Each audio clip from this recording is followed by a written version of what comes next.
Welcome back to the Shop at Bateman. I'm going to talk about gluing picture frames together today. Um, Here's a sample of our standard picture frame material. So we have a routed top edge, a rabbet underneath. That's where the picture goes. This one doesn't have 45-degree corners. But anyways, that's okay. So before I glue anything together, there's a few things I always do. One, I plan ahead. If I'm going to be sanding the project, and it's inevitable, but I look ahead, and if I'm gluing something together and it's going to make it awkward to sand, I'll try to sand first.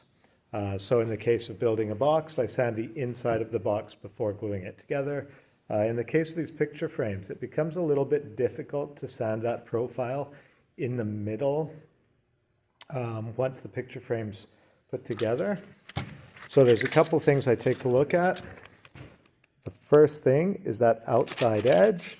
I typically work with 180 or 220, and I'm just very lightly working back and forth along any sharp edges to make sure they're less likely to splinter and to make them feel a little bit nicer. On the rabbet, I'll frequently take a sanding block, wrap some sandpaper around it, just run it back and forth. And that way, if we had a little bit of a rough spot, if we had a slightly bumpy edge after doing the rabbeting cut on the table saw, it takes care of that. Now, I'm currently gluing up a batch of picture frames for my photography class, and there's 6 total. Now, these picture frames are really simple. They're kind of just a rectangular profile. There's no routed edge. And I'm going to walk you through a glue up. I've already done a dry fit, and that's pretty important. That's an important concept. Anytime I glue something together, I clamp it together exactly the same way I would when I'm doing final assembly. For this, I've already done the dry fit, and you've just got to trust me that this will go together well. So when I go to glue this, I find it easy to put the glue on in batches. You don't have to do it all at once. So what I'm looking for is a Goldilocks approach to gluing. I want just the right amount of glue in the joint. I don't want too much. I don't want too little. That's about right.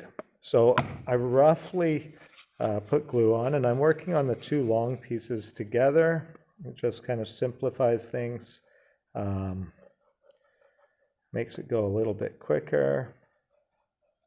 I get the glue on the 2 long pieces. I then get the glue on the 2 short pieces.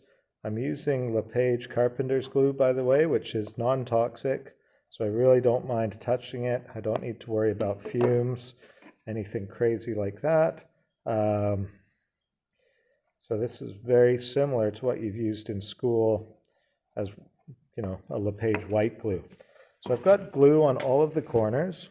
Now I'm going to just finger paint that, and I'm looking to have a nice thin film that covers all of the surface areas. When I glue, I don't hang around. So it's not a race, but I've got about 5 minutes before that glue will start skimming over and hardening up. So I try and work reasonably quickly. I'm hoping that I'm doing this kind of underneath the camera. We'll see what happens. And that's ready to go. So I always have as much as I need. By the way, this glue is dryish in about 30 minutes. Once it's clamped together, in this case we're taping it together, but it's dryish in 30 minutes. So we can usually take the clamps off after 30 minutes. I typically say that it's actually dry after an hour, and it's fully cured overnight. So if you're planning on hitting your project with a hammer, if you need to make some cuts in it, or if you're going to be doing some aggressive sanding, wait overnight. If you're just going to do some light sanding, you can take your clamps off, or in this case, your tape off, an hour in, and it should be fine as long as you're fairly careful with it. So, don't know if you caught that, but I'm basically working my way around the picture frame. When I put the tape on, I'm looking, am I even on screen? Okay, I'm looking to put the tape on around the outside on one piece.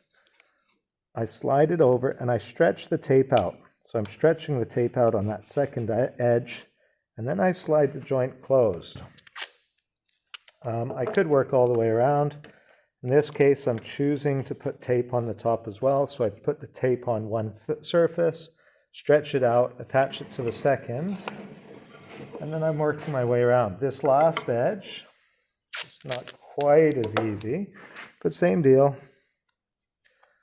Nice amount of tape, get it well fixed on your piece of wood, stretch it out around the corner, and same thing on the last side. If you've done a good job with your cutting and you have a good match-up in terms of length, when you put these last corners in, you should have a really nice clean, let me see if I can get you really close here, probably not, but you should have a really nice clean joint there that doesn't fall apart and doesn't have any gaps whatsoever.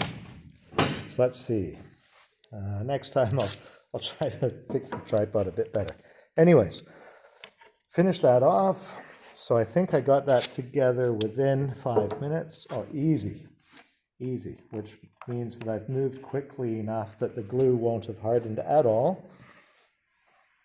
I will flip it over and do the same tape treatment on the bottom side. All the way around.